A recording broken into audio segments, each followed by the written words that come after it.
इसके बाद आइए जरा rule 6, procedure when only plaintiff appears. अब देखिए रूल 6 किसकी बात कर रहे हैं कि भैया समन सर्व हो गई है डिफेंडेंट पे, डेट फिक्स हो गई है, डिफेंडेंट आ गया है लेकिन प्लेंटिफ ही नहीं आया, जिसने सूट फाइल किया है, सॉरी प्लेंटिफ आया है, डिफेंडेंट नहीं आया, समन सर्व हुई नहीं हुई, ये सारी बातें अभी 6 में आएंगी। 6 में सीधे सीधे लिखा है कि जो डेट डिसाइड हुई है समन्स में, जिस दिन कोर्ट की हियरिंग होना है, जिस दिन डिफेंडेंट को पेश होना है, उस दिन प्लेंटिफ तो आ गया है but the defendant is absent, defendant आया नहीं। ऐसे केसेस में क्या किया जाएगा, तो इधर पे देखिए एबीसी 3 चीजें लिखी हैं, वो डिपेंड करेगा कि समन का हुआ क्या, उस पर डिपेंड करेगा कि आगे का एक्शन क्या होगा। अगर समन ड्यूली सर्व हो गई है, सर्विस ऑफ समन हो गया है कोर्ट के पास कि साहब ये समन सर्व हो चुकी है सक्सेसफुली, फिर भी डिफेंडेंट नहीं आया, ऑब्वियस सी बात है उस केस में क्या करेंगे, एक्स पार्टी प्रोसीड कर देंगे। अगर ये पता चलता है कि साहब समन सर्व ही नहीं हुई, इस कारण डिफेंडेंट नहीं आया, तो फिर सर्व कराएंगे। अगर मान लीजिए देर से सर्व हुई है तो थोड़ा एडिशनल टाइम दे देंगे। देखिए एबीसी में यही बातें लिखी हैं। व्हेन समन्स ड्यूली सर्व, अगर समन ड्यूली सर्व हो गई थी फिर भी प्लेंटिफ नहीं आया तो एक्स पार्टे हियरिंग चालू हो जाएगी, ए में लिखा है। बी में लिखा है when summons not duly serve, duly serve अगर नहीं हुई है तो सेकंड समन सर्व कराई जाएंगी। बी में लिखा है अगर पहली बार में ड्यूली सर्व नहीं हुई है समन तो सेकंड समन सर्व कराई जाएगी। सी कहता है when summon served but not in due time, sufficient time नहीं मिला, डेट डिसाइड हुई थी डिफेंडेंट के आने की, उसके 1 दिन पहले 2 दिन पहले आपकी समन सर्व हुई है तो इमीडिएट नोटिस पे वो नहीं आ सकता। ऐसे में कोर्ट जो डेट डिसाइड हुई थी उस डेट पे एक एडजर्नमेंट कर देगा, आगे की एक डेट डिसाइड कर देगा और सफिशिएंट टाइम देगा डिफेंडेंट को अपीयर होने का, क्योंकि समय पे नहीं मिल पाई है समय। तो डिफेंडेंट जब नहीं आया है, रूल 6 जिसकी बात कर रहा है कि प्लेंटिफ आ गया है बट डिफेंडेंट नहीं आया, ये देखा जाएगा कि किस कारण से नहीं आया और अकॉर्डिंगली एक्शन इस चीज पे लिया जाएगा। इसके बाद आइए rule 7, this is again very important. Rule 7 is also very important. Procedure where defendant appears on day of adjourned hearing and assigns good cause for previous non-appearance.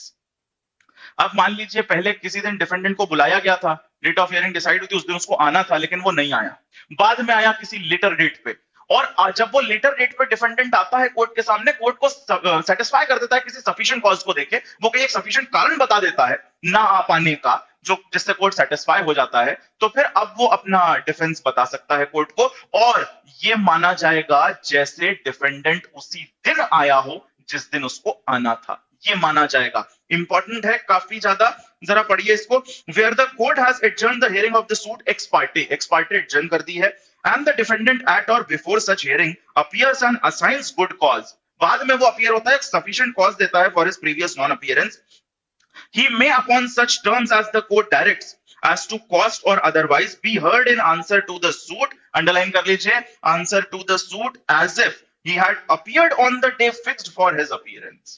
तो आगे जिस भी दिन एडजर्न होके डेट मिली है अगली, उस दिन भी अगर डिफेंडेंट आता है और कोर्ट को सेटिस्फाई कर देता है कि क्यों वो पिछली डेट पे नहीं आ पाया था, और जिस भी डेट पे वो आ जाए और अपना डिफेंस यहाँ पे आंसर कर दे, ये माना जाएगा as if the defendant had appeared on the previous day.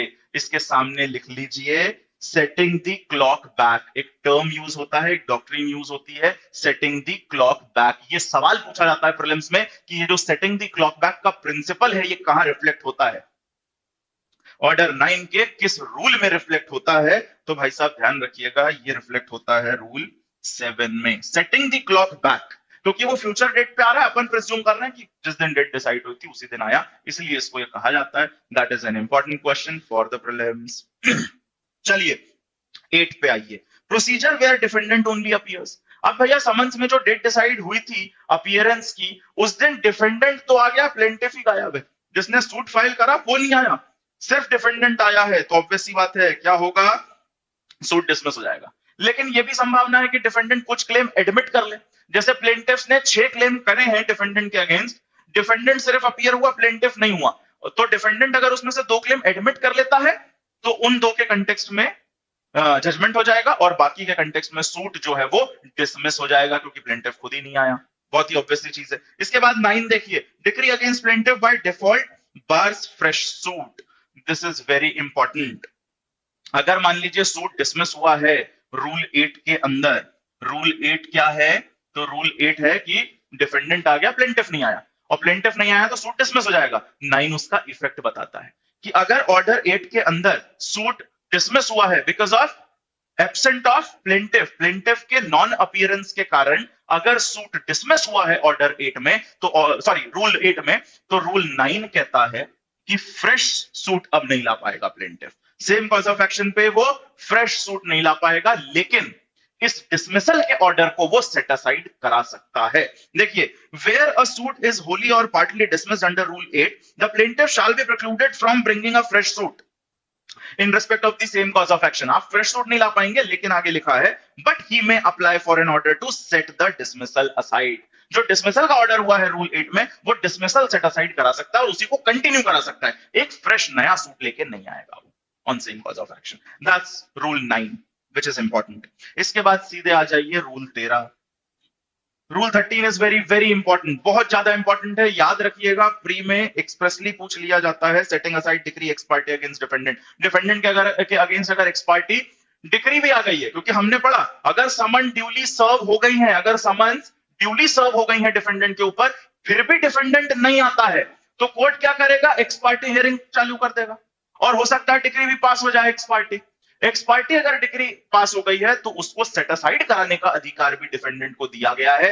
Same court के पास वो जाए जिसने डिक्री पास करी है, उस सेम कोर्ट के पास जाके वो उस डिक्री को सेट असाइड करा सकता है अंडर रूल 13। अब जरा एक बात समझिएगा, एक रूल 13 तो एप्लीकेशन की बात कर रहा है सेम कोर्ट के पास, कि सेम कोर्ट के पास एप्लीकेशन लेके चले जाइए आप एक्स पार्टी डिक्री को सेट असाइड कराने की। एक ऑप्शन और भी है, अपील भी रहेगा आपके पास, अपील तो रहेगी, है ना भाई। ट्रायल कोर्ट का अगर जजमेंट है, उसकी डिग्री है, तो अपील तो आपके पास एनीवेज है।